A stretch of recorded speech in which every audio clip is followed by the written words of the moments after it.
নমস্কার, আমি অনাবি। আমার রন্ধনশালায় আপনাদের স্বাগত। আজকে আমি বানিয়েছি নারকেলের দুধ ছাড়া চিংড়ি মাছের মালাইকারি। আমরা তো সবসময় নারকেলের দুধ দিয়েই চিংড়ি মাছের মালাইকারি বানাই, তবে সবসময় তো ঘরে নারকেল থাকে না। তা বলে কি আমরা মালাইকারি খাবো না? অবশ্যই খাবো। এইভাবে বানিয়ে দেখবেন, বুঝতেই পারবেন না যে এতে নারকেলের দুধ দেওয়া হয়নি। তাহলে চলুন শুরু করা যাক আজকের রেসিপি। প্রথমেই আমি 250 গ্রাম মতো চিংড়ি মাছ এখানে নিয়েছি। এগুলো ধুয়ে পরিষ্কার করে খোলা ছাড়িয়ে নিয়েছি।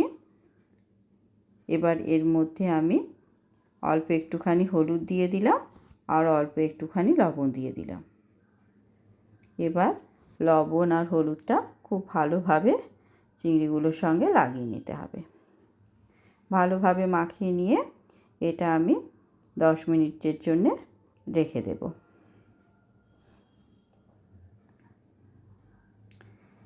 অন্যদিকে আমি একটা কড়াই বসিয়ে নিলাম।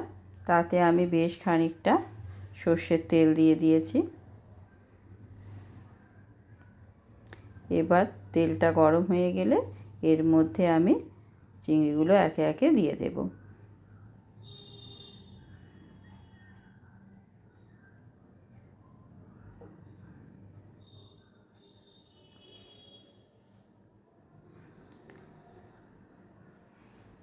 একে একে চিংড়ি মাছগুলো দিয়ে দিলাম। একটা দিক হালকা একটু ভাজা হয়ে গেলে আমি অন্য দিকটা উল্টে দেব। চিংড়ি মাছ কিন্তু খুব কড়া করে একদমই ভাজবেন না, একদমই হালকা করে ভাজতে হয়।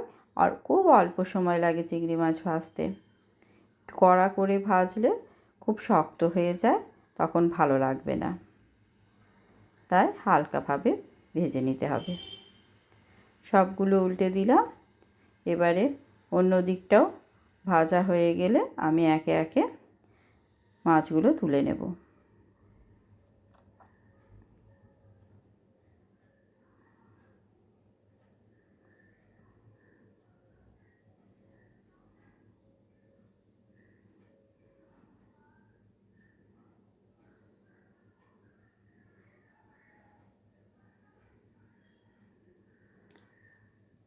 বাদ বাকি যে চিংড়িগুলো আছে সেগুলো আমি তেলের মধ্যে দিয়ে দিচ্ছি।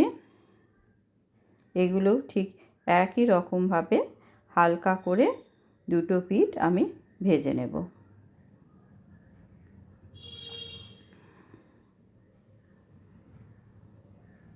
এগুলোও ভাজা হয়ে গেছে, এগুলোও আমি তুলে নিচ্ছি।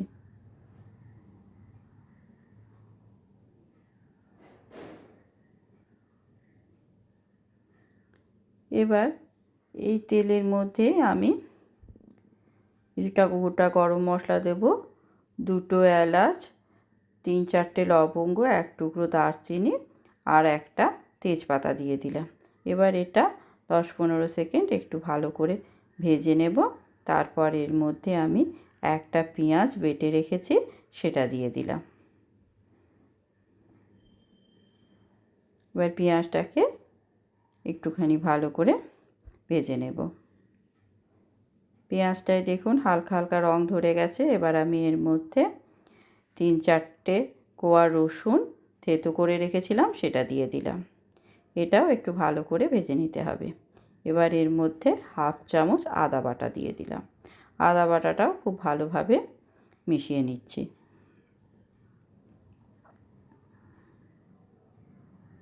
এগুলো একটু ভালোভাবে ভাজা হয়ে গেলেই আমি এর মধ্যে 1/2 চামচ জিরে বাটা আর 1 চামচ ধনে গুঁড়ো দিয়ে দিলাম। অল্প একটু জলও দিয়ে দিলাম। এবার পুরোটাকে খুব ভালোভাবে আমি কষিয়ে নেব। অল্প অল্প জল দিয়ে ভাজতে হবে, তাহলে মশলাটা একদমই পুড়বে না। এবার আমি এর মধ্যে 1/2 চামচ হলুদ আর 1 চামচ লবণ আর একটা টমেটো পেস্ট করে রেখেছিলাম, সেটা দিয়ে দিলাম। সবটাকে খুব ভালোভাবে আমি কষিয়ে নিচ্ছি।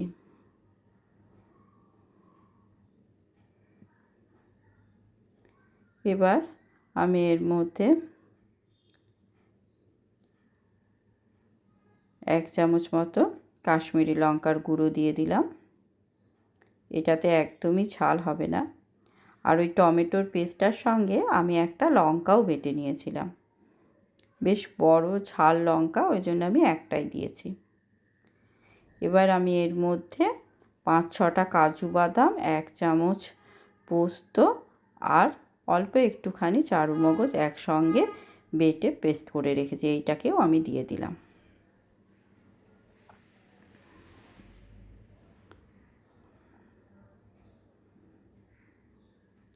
খুব ভালোভাবে মিশিয়ে নিচ্ছি। দেখুন ভালোভাবে কষানো হয়ে গেছে, থেকে তেল রিলিজ হতে শুরু করেছে। অন্যদিকে আমি একটা বাটি নিয়ে নিলাম, তাতে আমি 3 চামচ গুঁড়ো দুধ দিয়ে দিচ্ছি। আর অল্প একটুখানি জল আমি হালকা গরম করে রেখেছিলাম, সেই জলটা দিয়ে দুধটা খুব ভালোভাবে গুলে নিতে হবে।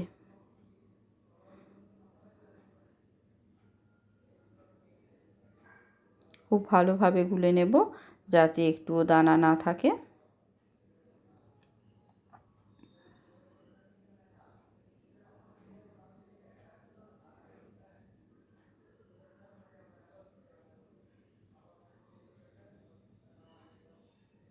এবার ওই দুধটা আমি দিয়ে দিচ্ছি। আর ভালোভাবে পুরোটাকে মিশিয়ে নেব।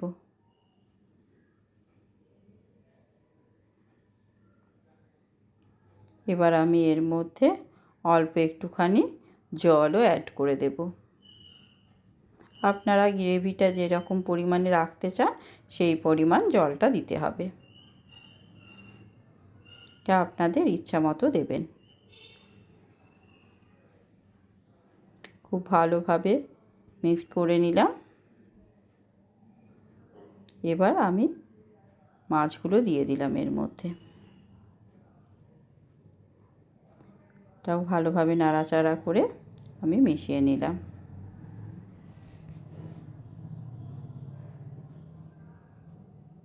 এবার এটা ঢাকা দিয়ে আমি এটা 2-3 মিনিট মতো রান্না হতে দেব। 3 মিনিট পর আমি ঢাকাটা খুললাম। এবার আমি এর মধ্যে অল্প একটুখানি চিনি দিয়ে দিলাম, 2টো কাঁচা লঙ্কা দিয়ে দিলাম,